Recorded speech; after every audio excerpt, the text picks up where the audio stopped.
আমরা যদি দেবীকে তো খুব একটা বুঝতে পারছি না, না মানে যাওয়ার পর থেকে, শুরুর পর থেকে প্রচন্ড টেন্সড সে, এবং এমন একটা জায়গায় গিয়ে হয়তো ফেসেও গেছে, আমরা জানি না। দেবীকে কেমন ভাবে ডেসক্রাইব করবে সৌমিত্রিষা, কেমন সে? দেবী খুব রহস্যময় একটি মেয়ে, রহস্য খুব ওর মধ্যে, এবং ওর পার্সোনালিটি, ওর উম, ওর ওর যে দুঃখ বা বিয়েটা ও বাবা মার কথাই করছে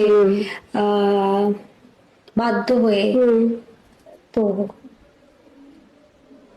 যে বিয়েটা বাধ্য হয়ে করছে সেই বরের জন্য এতই কাঁদছে কেন?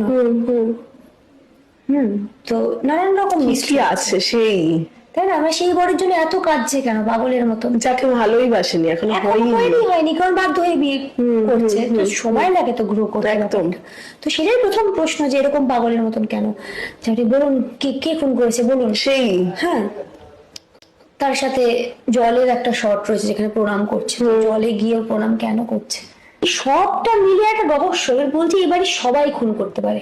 তো অয়ন স্যার প্রত্যেকটা চরিত্রকেই মিস্ট্রিয়াস তৈরি করেছেন, প্রত্যেকের জন্য আমরা সুযোগ পেয়েছি যে নিজেদের অভিনয় এক্সপ্লোর করার।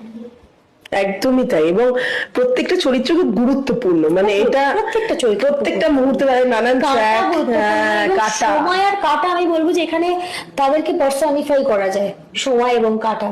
লাস্টে দেখে আমি বলেছি যে আমার গলাতে দিয়েছেন আনসার ওটা ট্রেলারে, যে শুধু সময়ের অপেক্ষা। সেই সময় তার মানে একটা মানে ক্যারেক্টার প্লে করছে।